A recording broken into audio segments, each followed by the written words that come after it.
What's going on, world? Welcome back to the Black Mental Health Podcast. I'm your host, Reg.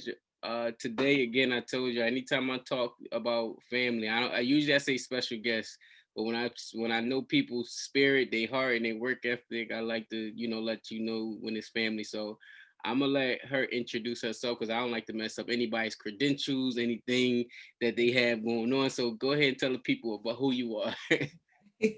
So I'm Zakia Williams. I have a small mental health practice, a psychological practice in Jenkintown. Called Interfaith Psych Services, and another one called Elders Counseling Group, which I'm starting to do more work in. Because oftentimes when we talk about this work of mental health, we leave out our seniors, our elders, so I'm really trying to put more work into that. Co-founder Black Men Heal. I am in school to get my license to start my, doing the actual counseling. And that's pretty much it. Oh, you just gave me like three different questions. I had to write them down real quick, so you probably seen it. But so how did you even get like so I always do my homework to make Okay. sure we have some questions. How did you even get in the mental health space? I don't know if you got a chance to hear, but when I talked to Kavan, I talked to Shar, everybody said they were in different fields first and then got into it. So I'm assuming some of that is true with yourself. So I got to Dell State. Shout out to Dell State University. My major was nursing. And I really had no connection to it. It just was, I knew nurses made good money, so I wanted to be a nurse. I started taking them classes, man. I just couldn't do it. I'm just not, but one of my electives was intro to psychology, and I really liked it. My professor was actually a Rastafarian. So he would talk about, smoking weed and how it would connect to mental health and, all of the stuff. And I was just excited about that whole thing. But anyway, he was a very good professor. So then once I dropped my nursing program, I just switched over my major to psychology. And I was just into it ever since. It just really started opening up, the connection of who we were and who we are. It is connected, like as a child, how we, who we are now is directly connected to who we are as a child, what we went through and all that stuff. So I really got interested in it. Do you remember the professor name? I would love. My uncles are Rastafarian, so and mental health is like the game. Do you remember his name? His last name was Charles, I'm Dr. gonna look him Charles. up. Yeah, at Dell State. At Yep. Dell State. All Yeah. right. I am going to look him up because I do believe there is a connection between the two, and Yep. Mm-hmm. the fact that you said there is, it got me excited to have that conversation. I had more than one class with him. Every class I had with him, he was an amazing professor. And like I said, he brought together the whole aspect of spirituality, Rastafarian, being in psychology. So yeah. So you graduate and you get the degree or the bachelor's in it. Mm-hmm. Where do you go after you get the focus on it? So my major was psychology, my minor was business. Okay. I come from a family of entrepreneurs. So when I wanted to do my master's program, I said, well, let me just get a business degree because, I just wanted to have my own business. I didn't know what. So I got the business degree. It just wasn't me. I just didn't like it. I didn't have a connection to it. But I started working for this company, Philadelphia Corporation for Aging, PCA, and I was working with elderly and, whatever. And I left that job and went to another job. This guy wanted me to be the director of case management for Interfaith Psych Services. So I went there, but I felt like whatever he wanted to get off the ground, he was trying to do a home healthcare agency. It never materialized. So I was basically running Interfaith Psych Services. I was doing the business part of it. And so when he decided to retire, he asked me if I wanted to take over. And I was like, well, yeah. So I bought the business from him and I started doing Interfaith Psych Services, just running the business aspect of it. But like I felt like God just kept bringing me to the realm of psychology, So I had doctors working for me, social workers and other counselors, and then I was just running it that way. But again, sometimes I would take the calls and I would talk to the people about their issues, and I felt so connected to those people when in their suffering, for lack of a better word. So I'm just like, oh gosh, I do not want to go back to school. And then, because I was satisfied with doing the business part of it. But like I said, the way God worked in my life, he connected me to Kavana, who then connected me to Taz. And I'm like, oh, I'm surrounded by therapists. So then I just like, you know what? I just gave into his will. And now I'm in school to be a therapist. So that's low key how I feel, Zakia, if I'm being honest. Like, so I was about to ask you a personal question about like, so you don't have to, you can run a practice without having the degree in the field. Oh, yeah, definitely. Oh wow. So I didn't even know that. Yeah. Just like I said, I'm in school now. I had my practice now for 5 years. Right. Yeah. So I had a question. You said you was in school now. My question, later question was going to ask you how you balance school and being the business owner. But I wanted to ask. Oh, there we go. So you never got any pushback or any. I guess you never see the CEO like when it comes to certain things, but you never got any pushback from any people like how you don't have any certifications or whatever in this field, but you're able to run a business. Sometimes. Okay. I mean, Again, this is all personal because I'm thinking. No. I was thinking of how to be politically correct. I'll say this: for my people, it was like, yeah, good, but other people, it was like, oh, well, how are you doing that, and wanted, I had a clinician one time called me and asked me the blueprint of how to get her practice started, and I'm like, well, she used to work for me. And I'm like, well, I want to give her the information because she wanted to open a practice like 2 blocks away from me. I'm like, no, so it was like, but you're not even a clinician. I'm like, faith ain't fair. I don't know. So back to that question of how do you manage and balance? And I got some behind the scenes because who I'm in relation to. So how do you balance being CEO and being in school at the same time? Because it is they both require a level of dedication. And mind you, that's not the only thing you're co-CEO of. Like you still run other things as long as being a mother as well. Like, how do you balance all of that? It's hard. It is really hard. I get overwhelmed and anxious. Sometimes, some days I just can't move. Like I'm just like, I ain't doing nothing today. You know what I'm saying? It's hard. And, because like you said, I'm the CEO of Interface, but I'm also, I done coined myself the COO of Blackman Hill because I'm doing a little bit of everything there and in school full time. So I don't know, to be honest. I don't know. I'm on, I'm diagnosed with anxiety. So I'm on some Lexapro, and I went to get the pills from my doctor, and how they go through the mental health, the suicide check. And he was like, do you have any time? I mean, any thoughts of hurting yourself? And I'm like, I don't got time. He thought that was so funny. He's like, you have any thoughts of suicide? I'm like, no. He was, as the thing, I'm like, kill myself. I'm like, I don't, if I wanted to. And of course, we're not making fun, but I talked to my therapist tomorrow, and that I am going to use that when I had, because I think that is one of the things where you got so much to do, like you need. So how do you feel about because I said I feel more comfortable in chaos than I do in just like having nothing to do. Okay. Like I need to have something to do because it's so, like they said, an idle mind goes like into different spaces. So how do you feel on that? Do you just need a balance, or do you like having multiple things? I'm not like that. I'm not like you and Ted. I would rather, but not at all. But I am the type of person that if I see something that needs to be done, I got to do it. You know what I'm saying? Like I like to complete my task, and I like to be responsible. I mean, I like to be up on my responsibilities. So if it's work that needs to be done, I'm a very dependable person. You know what I'm saying? So I like to, but I'm not. No, I would love to have times when I do nothing. I don't know, you and her. I don't. And Taz was on the earlier episode earlier this year, and we've been coining the phrase yin and yang. Like she actually makes me a little calmer because I see myself in her with the madness going on. I'm like, man, that's probably how I am too, and I need to like slow it down. So what was so when I was talking to Kavana, we was talking about like the how Black Men Hill came together, and of course we all talk about Black Men Hill. We all work Right. in it heavily. This is Right. more of what was your entry point? What intrigued you about it? What made you even start? Because I didn't know you and Kavana met the same day at that event. It was like Mhm. I didn't know that happened. Right. And it so many things. But anyway, I had just gone through a divorce.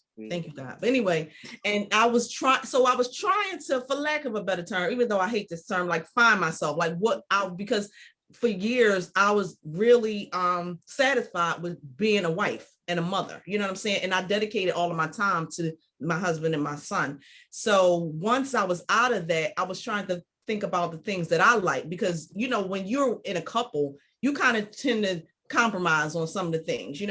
So I started hearing about all of these panel discussions. And so I started going, to them. And then I went to that one, and Kavana was there. And just the way, with such passion, the way she talked about how she felt about Black men. And I've always felt that way about Black men. Like, people always, my whole life, always told me I was biased. And I would push back against it, but I'm biased to Black men. I am. But I will say this, just a quick aside. I'm always the type of person that fight for the underdog. Like, I'm always rooting for the underdog type person. So that's probably why I have such a connection with Black men, because society sees them as the underdog. I don't, but I'm always, whatever. But anyway, so Kavana was talking about it with such passion. And she spoke about how they needed a space. Like, they had some providers, but they didn't have a space. I knew that I couldn't naturally see the men, but I had my own practice. I'm like, oh, I got to be a part of this, So then I went up to her, and, we talked about it. And then she said, well, I'll pass the information on to Taz. And then it just went from there. Wow, it's so weird that like happened, that because I told earlier in the other episode with Kavana, I was telling her, like, I came over because I had put the application in, and I'm like, it's probably too late. I think I did it too late, and I came, and she's like, no, put it in. But I had no idea y'all met that same day. That is just so weird. Just fast forward and seeing how all of them things played out today. I know. And I always, meeting Kavana changed my life. You know what I'm saying? Like, from that one interaction, like you said, now I became, a co-founder. I'm back in school. It's just, it meeting Kavana changed it took my life to a totally different trajectory. I didn't plan for any of this to happen. Like I said, I was fine just running interface. You know what I'm saying? So. Nah, that's true. I said the same thing with like my vision board and stuff. I'm like, Black Men Hill was not on my vision board. But you can't help but fall in love with the mission and the purpose and it's doing, not even going to do what it's actually doing, like the outcomes and everything. And so it really has been inspiring. I did want to ask you one question before we leave Black Men Hill and go to something else. Taz always talk, and I never get your perspective of it, so I'm glad I got you now to get it. Taz always talk about them dark days where everybody just like gave up. Like, everybody like walked away. Everybody was like, man, maybe you should just push it off. Maybe you should wait.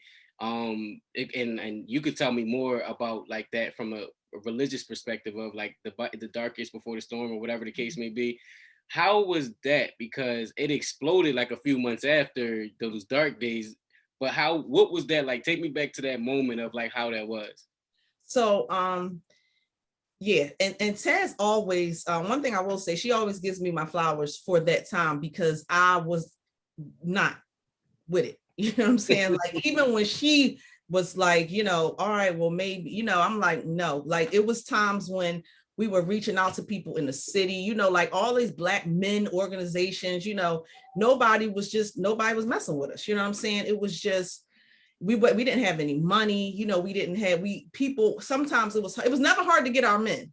It was hard to get the providers. It was hard to get, just money. And even the people who were signing on, like she said, they were dropping off and, whatever. But I still, because I believed in it so much, and because I just knew how necessary it was, because like I said, when we say the term king, it is kind of a term of endearment, but I really believe that, what I'm saying? I truly believe that if we build y'all up, everything else is going to follow, what I'm saying? So, when Taz would come to me like, oh, this one dropped out, or we didn't, whatever, I'm like, all right, we got it. You know what I'm saying? Because it was a time when it was just me and her doing, all these people do what everybody is. It was the time when it was just me and her, and it was tiring and it was exhausting. I mean, I would be at her house sometimes at 2:00 in the morning, but when I came home, I always felt so fulfilled. It always felt like I was doing something, you know what I'm saying?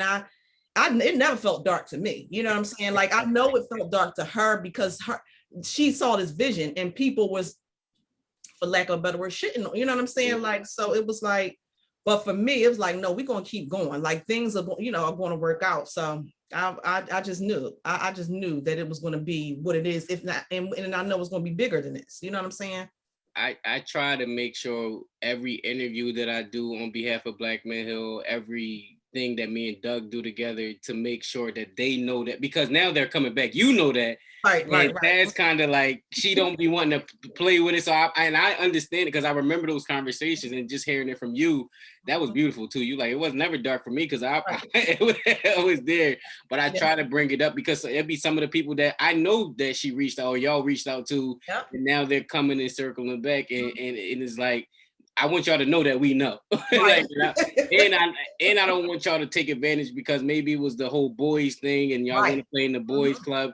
So we won't have two men that's representing Black men come here and tell y'all, no, the ladies was holding it down. I try to make sure we let them know every single time, like, no, when everybody dropped the ball, they were the only two left, like holding it up, waiting for it, because they believed in the mission. And we will clip this up and put it out too. But what I will say, just on another note, I am so utterly grateful for you and Doug, because we have y'all now. Like you said, it is something about men wanting to speak to men. You know what I'm saying? So like I tell Taz, when she used to feel some kind of way, oh, now they want to come back. All right, it don't matter. You know what I'm saying? They coming back. So now we can all do this. We can really, go forward with it. You know what I'm saying? But now that we have y'all, it's no limit. Yeah, because that's, mind you, y'all, again, I always say, I went through that first cohort, I would have never even knew that all of those things behind the scenes was going on. Because like, how much that it was just like two people or three people or whatever the case may be, just doing a lot of the impact that was happening. Like you said, it was never dark, and that's probably because you was looking at the impact. Like, it's cool. Yeah. So now it's a beautiful thing, and I'm glad that you guys kept it up and kept it afloat, because without y'all, it was so many lives and trajectories would have been, wouldn't have been impacted because of that, man. And it's a beautiful experience. You spoke on something where you can tie it in if you want, if we could pass by and go to something else. How was divorce impacting your mental health? Because, like you said, a lot of identity was tied into it. And so now it's almost like, well, who am I now moving forward? Right. Woo, that's a long conversation. I'm going to make a long story short. because of my upbringing. So, like I said, my grandfather was a very successful businessman, right? And my grandmother was a stay-at-home mom. They had 9 children. I looked up to them so much, their marriage. My grandmother was one of those stay at home, cook, clean, bring his food to him on a tray type of woman. You know what I'm saying? So I always wanted to be like her. I was fortunate enough, so I thought, but anyway, I was fortunate enough to meet a man who had those same values. You know what I'm saying? Like, he really didn't want me to work. It didn't matter to him. I mean, it's not that he didn't want me to, but he was so financially secure that it didn't matter whether I worked or not. So because of that, I took advantage of trying to be like my grandmother. You know what I'm saying? So, and I really loved that part of who I was and what I was doing. When we broke up and the divorce was going on, I would say that it didn't really impact me the way that I thought it would. Like, divorce was like, to me, I just thought, no matter what, I didn't want a divorce. You know what I'm saying? I thought it was going to break me, But to be honest, I was going to church. I was, like I said, I was finding myself, you know what I'm saying? And I was putting a lot of energy into those things that it didn't really affect me the way that I thought it would. Now, what I will say is it caused me to take a look at my behaviors and what I was doing. And then that's what made me start to go get counseling and, go to therapy. And then I got diagnosed with the the anxiety, and I got on medication and all of that. So it helped me to think about myself. You know what I'm saying? It just gave me an opportunity to focus on myself. And because of that, I didn't really grieve the divorce. You know what I'm saying? Like I had such a good time finding me. You know what I'm saying? Like it was just so many revelations about myself that I learned, you know, through that time, that it was like, oh, I was just so happy about the woman that I was becoming, that I couldn't really, even like when I talk about him now to other people, I don't blame him. I'm not mad at him. I love everything happened the way it was supposed to happen to get me to this point that I'm at right now. And it took me a very long time to start loving myself. And I love who I am right now so much that I'm happy that all of that happened. You know what I'm saying? Like he was very instrumental in my life. I wouldn't been able to take on Interface and do all of that if I was a single woman, a single mother, you know what I'm saying? So I was able to build all of that while I was with him. You know what I mean? So it was like, you know, and again, I always say the bigger blessing, the divorce made me look inward and watch myself grow into the woman that I am now. So I appreciate the divorce. I hate to say it, but it was a blessing. It was a blessing. You know, the Bible says all things works together for the good of us that love the Lord. So that divorce worked to make me who I am now. I think you just helped so many women or young ladies right now, and I want to make sure I ask this question because I don't want you skipped over, or not skip. I don't want you to skip over. I want you to speak about it. Grieving a divorce. What does that mean? Like, what does that look like? What do you mean when you say grieving a divorce? So, you know, when you grieve, you just think about, a lot of people internalize it. Like, oh, he didn't love me, or I could have did this, or I should have done this. And then, you know, it's a loss. You know, divorce is a loss. It's a loss of a relationship. So some people go through the grieving process. You know what I'm saying? And, you know, they start to just talk down on themselves or blame themselves, or, you know, they sit in the bitterness and they're so angry at the ex and angry, and they think about what could have happened and how, you know, and I just didn't do that. I took it a different direction. And like I said, I know some of the things that I did wrong because I started looking at myself, you know what I'm saying? But then when I started looking at myself in terms of the divorce, other things started coming up that had nothing to do with the divorce, you know what I'm saying? So then because of that, that's when I started to try to write those things, you know what I'm saying? And then when I started to write those things, it just made me, you know, grow. It made me grow up in me. It made Zakia grow into her. You know what I'm saying? That was a jewel. That's a gem right there. How long was the marriage for? 10 years. Wow. Mm-hmm. Wow. Mm-hmm. And it ended the way that you wanted to end it. Like you're probably one of the only few people that I've heard like, oh no, it was great. Like that was a good process for me. Yeah. I know within that, you had what you call your forever baby within those spaces. I have a question. Well, you didn't answer that part of it, so I guess we could tie it into here. How do you balance motherhood with all the other obligations you have as well? Well, first of all, thank God he's gonna be 21 in November. Mm. So he kind of does his own thing. You know what I'm saying? Like I said, when I say everything happened the way it was supposed to, and at the timing it was, I don't think I could. I know I couldn't be doing all of this if he was smaller. Mm-hmm. You know what I'm saying? Like I told you about the spending the days and days at Taz's house. I was only able to do that because he was 19, 20, you know, that kind of stuff. So I tried to make sure that we still have communication. Like our thing is football, so we buy football games all the time. I try to go out with him. He don't like hanging out with me no more, so but I make sure, you know, and I make sure that he's an instrumental part in Black Men Heal. He loves Black Men Heal. He loves what I'm doing. He talks about it, you know, so he knows what I'm doing, you know what I mean? And I know what he's doing. So, you know, we have a really good relationship. We talk all the time, you know, that kind of stuff. So now, I just remembered the question that I lost. I got so many from me. Zakia is the behind the scenes of Black Men Heal. She's such an instrumental part of it, but she doesn't want to be in front. So when you got it, I'm trying to get all these questions out because she's behind the scenes. She don't really do this. So I'm grateful for her coming on and actually like having this conversation.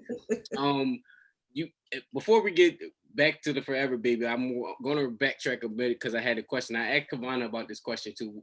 There's this aura that's happening in social media with the younger kids and the whole should you pay for everything as a man and should you not pay for it, and like the relationships, the dynamics of relationships, the woman should be doing this. What do you feel about these topics and these conversations? Because you said you had that idea and then it was like, wait, maybe not, but I might still like. So what is your comment? Because they like, yo, if you ain't paying all the bills, what's your roommates? Why she paying half of the bills? Like, because I think that it causes, and I told Kavana this and I'll reiterate it here. I'm like, I tried to live beyond my means when I first started my relationship with Lisa, and it caused me to go into debt. And so I'm trying to live up to a standard that is non-existent for me. Right. And so it's like, yeah, I could believe with that wholeheartedly, but there's one key factor that you said that the previous relationship you had, it was like, no, he was financially stable enough to do it. And so I just want to hear from your perspective, your thoughts on these conversations around that. Well, first of all, I didn't know that was something that was going on amongst the young people. I got to ask my son about that. But I'll give it to you in a personal sense. So again, I told you my ex-husband was very financially secure and was able. My current relationship, he's financially secure, but not as much as he. So what I love about our relationship now is that it's a balance. We're able to like I'll give you a perfect example. He's unfortunately a Raiders fan. So so this year the Eagles are playing Raiders and in Vegas. So, when we found out, we like, oh yeah, the day of when the tickets go on sale, we're going to get them, that day. So the tickets came on sale and as soon as I knew, they had to put out the Eagles schedule. So they put it out. And as soon as they put out the schedule, I got the plane tickets in the hotel room. You know what I'm saying? So we were on the phone. I'm like, yo, I'm booking this right now because it was a good price. And he was like, oh, okay, good. Well, you get that, and I'll get the tickets to the game. Yeah. Now they ended up costing about the same amount. You know what I'm saying? Because of Eagles fans drew them prices up real fast. So they ended up costing the same amount. But it made me feel good that we could work together. You know what I'm saying? Like, in my previous marriage, he probably would have bought the whole thing. Yeah. And not that I had a problem with that, but it made me feel good that we'll work well together. You know what I'm saying? So it's like, is that good? Maybe it is good for some people. And it was good for me at who I was at that time. You know what I mean? But like right now, I like the fact that we can kind of be equal partners. You know what I mean? Yeah. But as far as what you're saying is about the roommate thing, I feel like, to me, it's old, and I'm old fashioned, but it is something to, if we want to share the bills, we should be sharing the responsibilities too. You know what I'm saying? Like, and I don't even want to say share, because again, I am old fashioned, so I wouldn't mind cooking and that kind of stuff. But like, it just has to be a balance. Like, I'm not doing everything in the house and paying half the bills. No, that ain't gonna work. No, and the reason why I bring it up and tying it into like mental health and having these conversations, I feel like, and I worked with a 20-year-old girl, and she was talking about like the perception of these things, the conversation with Kevin Samuels and all of that going on in social media, the perception of when people feel like they're not getting, it's almost like causing a depression of like, well, I deserve this bag, I deserve this trip, I deserve this, why am I not getting this? Am I not valued if I'm not able to receive this? If a man's supposed to do it, and I put it on the vice versa too, like as a man, it's like, well, if I'm not doing this for my girl, am I less of a man? Am I not that individual? You get what I mean? So it all plays into that mental health space of like, man, am I less of because I can't do what they say that I should be doing? Right. And that's too much pressure.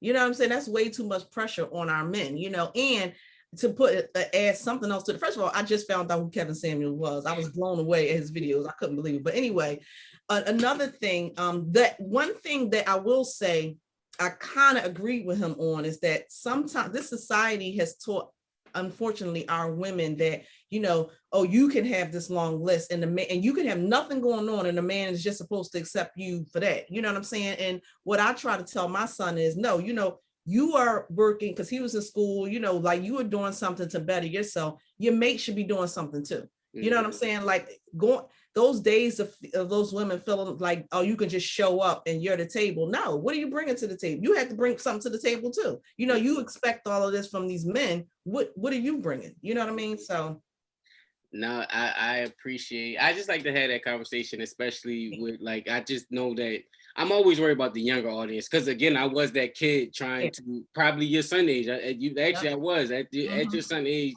like trying to live up to something that I know, man. Right. I'm barely able to afford that, Yeah. but I'm doing it because of that it's a flex. It's a thing to Mhm. say that you did, and it's like Yeah. yo, you ain't got it like that. So I be Right. thinking about them young men like yo, don't go in because that'll Mhm. cause suicidal ideation. It'll make you Mhm. depressed. You be stressed and have anxiety trying. It almost it's almost like bro, if you can't afford it, don't even attempt to do Nope. Nope. it. And that's real. And that's what I was telling, I was telling Gregory, I'm saying, I love to now one thing, I'm not I'm not into name brands and Mhm. stuff, you know what I'm saying? But one thing that I don't hold back on, and I'm a little bougie, is food. But I tell him it's certain restaurants, if I don't have it, I'm not even gonna go because I'm not gonna go there trying to, oh, I'll just get no, forget it. So you're right. If you don't have it, don't even try it. Mhm. That and it take I think it took like growth maturity and it took Mhm. like not really caring about what other people say when it comes to certain things and starting to be confidence into yourself Yeah. about that certain stuff. Yeah.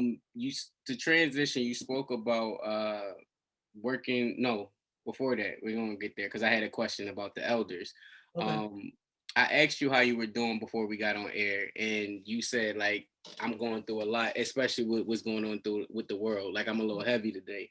Yeah. I'm I was going to tie it into when we was talking about your son, but just speaking of like a black mom and having to worry about a young black man or um they even said I was listening to what's his name? His name is slipping right now. He'll be on the podcast and I can't remember his name. Okay. He's a huge doctor in Philly. He talk about mental health. He be on everywhere. Jones. I don't remember, Amos. but he said the reason why he said if you can't name it, they can't research it, so they can't claim it. So a Mhm. black mom and how they worry about their black son that doesn't have any research on it because it's not a name to it, it's not a real thing, quote unquote. And so just from that experience, just tying it in, have you worrying about it as a black mom and what you were talking about, what was heavy, just your thoughts on any of those things. Yeah. So I'm born and raised in North Philly. I raised my son in North Philly until he was about 13, and we moved to Cheltenham. And Cheltenham, thank God, is a diverse area. We were in Elkins Park, and it's really diverse, but the police department is not. So, and my son is North Philly all the way, so it's like the things he does, unfortunately, does draw attention to himself. You know what I'm saying? So it's just like I'm in a constant state of worry. When he first got his first car and driving around and he driving, and when I'm just always worried about him being pulled over and that kind of stuff. And it's just so heavy. Like before, first of all, I used to know everybody, every hashtag, I knew the names, and that it's just so many now. And sometimes I just make a conscious effort not to tune into that kind of stuff. But some of them, like Dante Wright, he was on the phone with his mom. He got pulled over for having an air freshener hanging from his whatever. And my son is constantly pulled over, especially out here, And so it's like every time he gets pulled over, he calls me. And to know that mother heard her son being murdered, how can you, I don't even, in addition to my son, again, loves going down North Philly because that's where we from. So I had to worry about that too. You know what I'm saying? One of his friends was just murdered a few weeks ago in North Philly, so it's just a constant state of, I can't ever that saying waiting to exhale. I'm kind of, and I'm a religious person, I believe in God. I ask God to cover him, all of that kind of stuff. But it just is heavy, like some days, when I was watching the George Floyd trial, some days I just couldn't watch it, because just first of all, they showed it over and over again. And I'm one of 12 children, so I have brothers too, you know what I'm saying? So it's just I just never feel at ease. I never feel at ease. Every time they show one of these men, I picture my brothers, I picture my son. It's just, sometimes I literally cry when I'm watching that stuff. I told my son, we were watching when it first came out, Ava DuVernay, about the Central Park Five. it's just so emotional, and I'm exhausted. Actually, I'm exhausted by the system and how it treats our men and how they just, it's just like I was about to say like animals, but they wouldn't even treat a dog the way they treated that Ronald Green that I just saw. They wouldn't treat, they treated a dog that way. They would be, I mean, in a court of public opinion, people would, they would just be hated. Like they gave this guy 50 hours of suspension, for this cop. It's just, it's getting exhausting. It's getting exhausting. And then in addition to that, back to Black Men Hill, I'm getting a number of applications to come in, because when they come in, they usually hit me first or whatever. A lot of them are about that, like they just like, just the way is the media, like they're watching this stuff, seeing themselves in that. One application, this guy was saying when he got arrested for something minor, but when he was in the back of that police car, he said, I just felt like every other, like at that point I felt like a Black man in America. You know what I'm saying? Even though he's always felt that way, but he just really had a lived experience, and I don't want my son going through that. You know what I'm saying? It's hard. Man, you said a lot just now, and hopefully I'll be able to remember the question, because I was just listening, because it is something. It is I don't know. I think us as Black Men Hill, we should figure out a way to get this in a therapeutic book and a DSM-5 and all of that stuff, because that's something. Yeah. Because you have to put a name on it to be in a constant state of like anxiety and thinking about that. You just taught me something. I tell y'all all the time, when I'm talking to Black Men Hill, there's so much wealth of, or the Black Men Hill team, so much wealth of experience that I just sit back and listen, and I can talk, but I learned so much by just hearing the conversation. Even you just taught me what the weight in the Excel term was. It's like, oh, that's what that means. Like, I understand it, because you're just so built up, and it's like, I can't even, take a breath. And as a Black son, I understand now, and mind you, I'll be 30 soon, and I'm just now understanding why my mom used to say, make sure you walk around with your ID, or constantly like calling or constantly, and it's like, Mom, why are you doing this? Da, da, da, da. But it's because of those things, you know what I mean?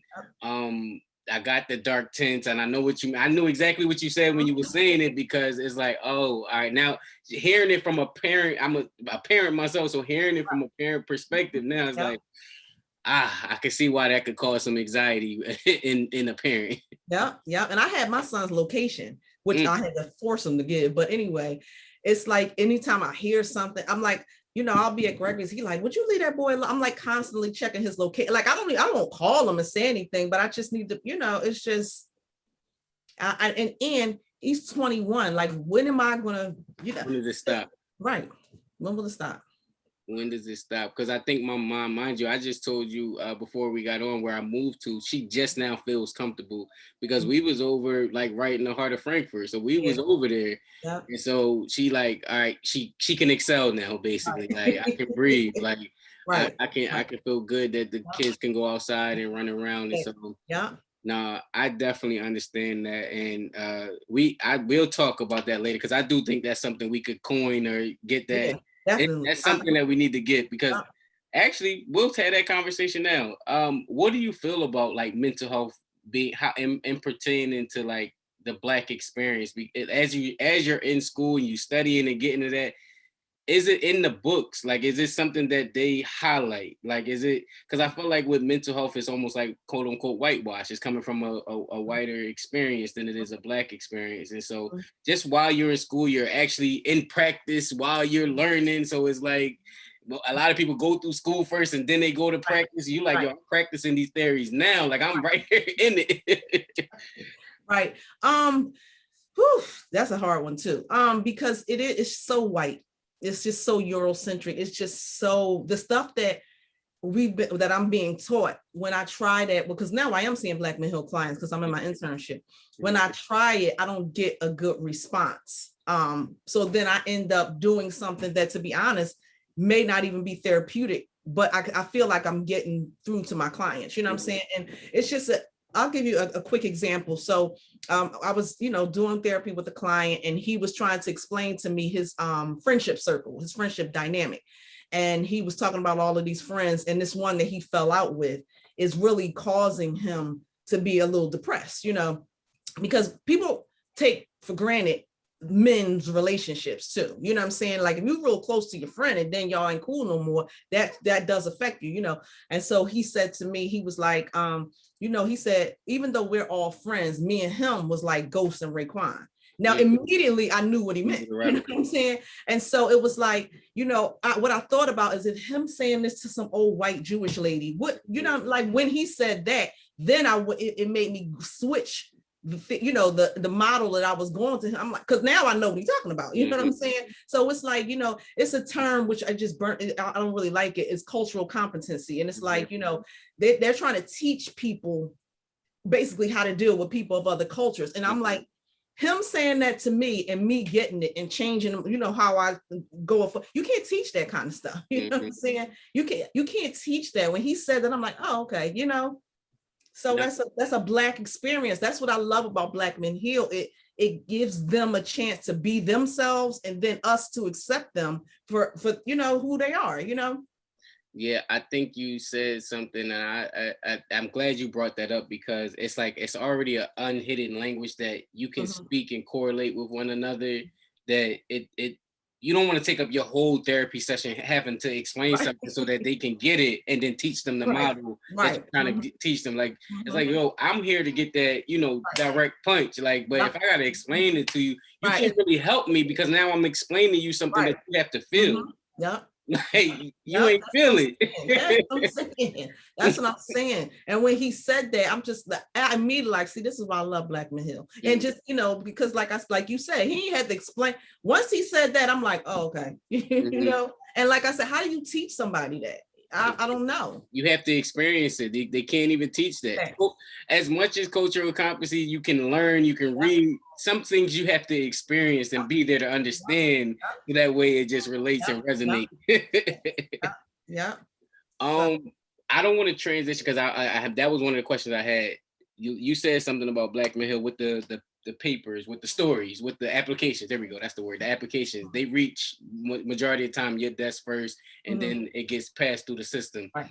I know you are a big baby when it comes to those applications and those and it's like, no, we got to serve every one of them. Like we can't turn nobody down. Can you talk about that experience and all of how that goes? So before it was like, I kind of like forced task of on a hand, and they like, look, no, we got to get him in. But now it's to the point where it's kind of sad, because we'll get people from Jamaica, you know what I'm saying, or even so far as I don't know, California, and I read those stories, and now I'm impacted, because now we really can't help them. You know what I'm saying, because we don't have that hub there. You know what I mean? So it's just like, these men, first of all, the fact that Black men are taking that initial step, to me, is just, I applaud them so much. So it's like the fact that they're doing that, and now it's like, oh, we can't help you. Now it really gets to me, you know what I mean? Because it's like, and then again, like I said, when they start talking about all the things that they've been through, and, what they're going through now, and people are really going to have PTSD from quarantine. I don't care what, it's not even quarantine. I was talking to my mom about it the other day, and it's just simple things like how before you had to go to the grocery store, how you had to wait in line, those type of things are going to come to our, so if it affected everybody, but Black men, you know what I'm saying? Because they were first of all, they was the first population dying from the disease first, you know what I'm saying? So it was just like, when these men are writing in, like, about the pandemic, I lost my job. This guy's application yesterday that I read, he lost, not only did he lose his job, he lost his father and his father-in-law and his father, his wife's aunt. It was just like, in addition to, during that time, that's when the George Floyd thing, that's the Breonna Taylor, the Ahmaud Arbery, all of that stuff was going on at that time. And it's kind of a double-edged thing, because those things happened at that time. Everybody was locked down. Everybody saw what we've always known. You know what I'm saying? So that's when it started getting, the attention and all of that. And at first it started feeling good. Like even in my neighborhood, when I would see these grand, stately, houses, white people live in them, but they had a Black Lives Matter flag. It started making me feel good. Like, yeah, they finally, seeing us, you know what I'm saying? And like, they're like I said, they're getting to the point where we was, we went to every rally, Black mental health. Black Lives Matter rally, every rally we went to, it was more of them out there than us. You know what I'm saying? So that was feeling good. But now that I'm on the back end and hearing what these men are going through during that time, it's like, if it was up to me, I would want to help every one of them. You know what I'm saying? So it's impacting me in a different way because we can't help everybody. And that's the gift and the curse of King's Corner. I know it came out of the need from Black Man Hill, like not being able to serve everyone. And that it poured into King's Corner, and now we're able to find at least something like a safe space for the person in Jamaica, or we have a huge United Kingdom presence, and just all over the world. And we just appreciate, again, this not the Black Man Hill, but we appreciate your work on there, man, because it shows in the results. King's Corner is blown up. That's some ideas for y'all too. We can talk about that later. All right, man, we talk. Before you go, because I know we coming up on time soon. You spoke on something that I haven't talked about on this podcast yet, but I love everything about it. Especially in regards to mental health. No one focused on the elderly population in regards to mental health. What made you, well, I kind of know from your history, like you said, you worked there, but why did you pick in that particular spirit? Like, why is that? What do you mean when you say people don't really, focus on it? Because, people, even though we ain't the same age, but and we from a different era too, but we both have parents that's kind of, getting up there basically. And because of where we are in our lives, we tend to kind of do our own things. We're trying to get our families together. We're trying to do, and oftentimes it gets, like our moms is, especially if they're single, they're kind of like, because they're not really working a full-time job anymore. They're just home by themselves, you know what I'm saying? And so I feel like as a culture, we don't really revere the elderly like we should. And so a lot of time they're living in those senior apartment buildings. When I used to work for PCA, I would have to go visit them every 3 months. And some of them, like, that was the highlight of their day, coming to see them. You know what I'm saying? Because all the rest of the time, they had neighbors and stuff that they do things with, but for the most part, a lot of people don't get to see people, a lot. And in school right now, what I'm learning is that I don't care what disease you have. Physical disease, diabetes, whatever, but even a mental health disease. The one thing that's sure to exacerbate any disease is loneliness. And I didn't know that until I started school. And, again, so I just have such a connection with elderly people because of PCA. It got to a point where even when they were excited to see me, I was excited to see them. You learn so much from them, first of all, just from their stories. So now that I have elders counseling group, because I got the business from an old Jewish guy, most of the facilities that I have are in like high-end facilities. You know what I'm saying? They're in Westchester, they're in Malvern, they're in these upscale, whatever. And doing Black Men Heal and just who I am in general, I was like, that's cool.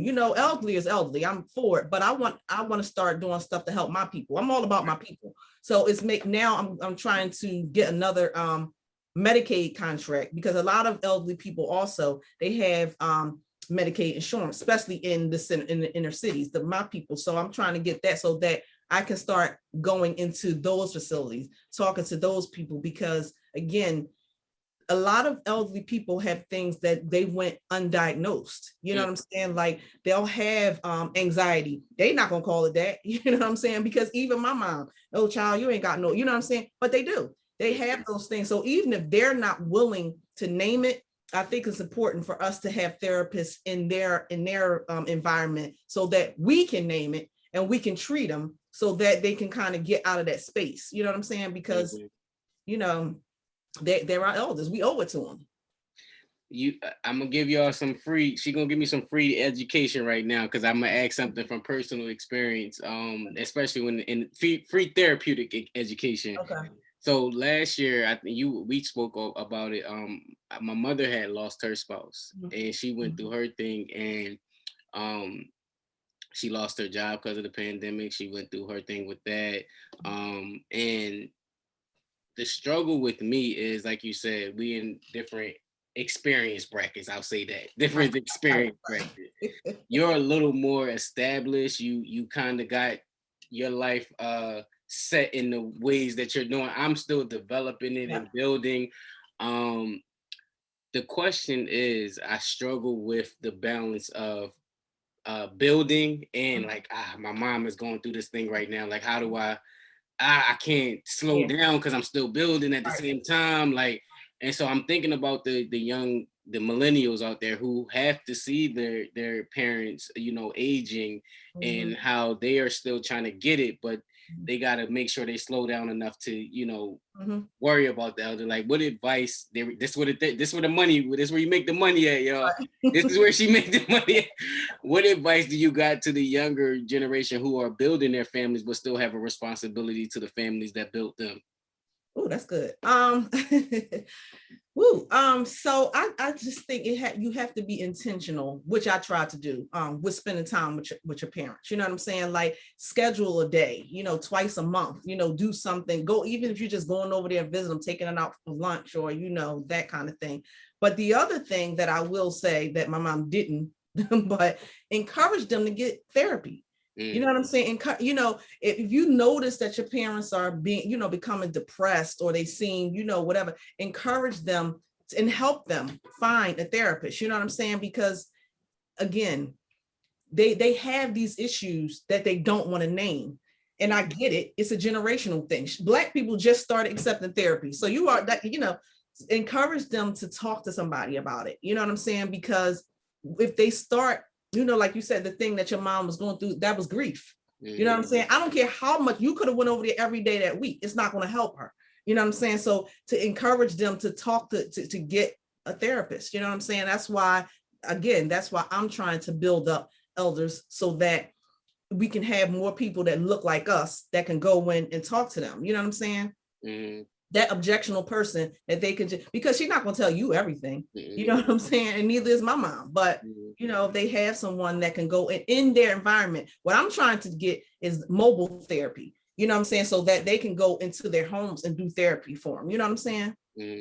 I fight and this is the last thing I'll leave on that. I fight with that notion because, and I'm assuming your son has that same notion about you. Like, my mom can't possibly be going through it. She's such a strong person. She's such a strong. So even while she's grieving, it don't look like grief to me. You get what I mean? Because she's getting up, she's moving, she's doing these things. But I can feel the grief, if that makes sense. Like, nah, something ain't, what I mean? But she's presenting a certain version. And so I'm still battling because all I knew was my mom being strong. I can never imagine her being in that space. And so I don't know, I'm still to this day still battling with that. Right. But I want to say something about what you just said. That I'm starting to hate that word strong. You know what I'm saying? Especially as it pertains to Black women, because I feel like you never hear, oh, she's such a strong Chinese woman or strong, why are we responsible for everyone's strength? You know what I'm saying? Like, I hear what you're saying, because my son probably thinks the same thing about me. You know what I'm saying? That I'm strong, that I can handle everything. But I'm just telling you, just like you were saying before, from a mother to a son, we not strong. We not that strong. There are times when we just want to be women, to be able to grieve, to be able to be depressed, that is going to happen. Now, it's not your responsibility, but I'm just letting you know, if you looking at your mom like, oh no, she got it, she's strong. Sometimes she's not. You know what I'm saying? And like you said, she's going to present that way because that's how I present. But sometimes we're not. And just keep that in mind. I'll leave it at that. Now, listen, if y'all want more sessions, you got to pay for it. And you come through Blackman Hill. Come through Blackman Hill. You could get it. But I'm glad you spoke on it because I do think it's an underserved population. I support, I salute what you're doing with the elders. Thank you. Because that is, mind you, like you said, we just started accepting it as a culture. And now it's so many so many years of centuries of unpacking that we Right. gotta go back and do that. It's just I don't know. It's gonna be a longer process. Yeah. Yeah. Coming up on time, and I want to thank you, and I appreciate again. She is the unspoken of hero behind a lot of stuff that you wouldn't even realize. And she ain't for the shits either. Like she makes sure it's straight to the point. Like it is no. It's like no. Like I love when Zakia coming because I know that it's gonna be like a straight point. Like no. Like what are we doing this for? Why? Like no. All right. So it's very.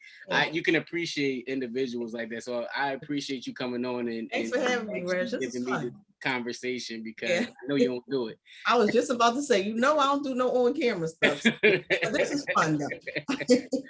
Nah, I appreciate it. Do you have any last words in regards to like mental health for Black community? Any words of encouragement or anything like that?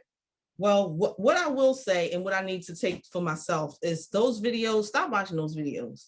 Stop watching them. That's all I had to say about that. The word self-care is being thrown around too much, but we do have to start taking care of ourselves. And I'm gonna leave it at that.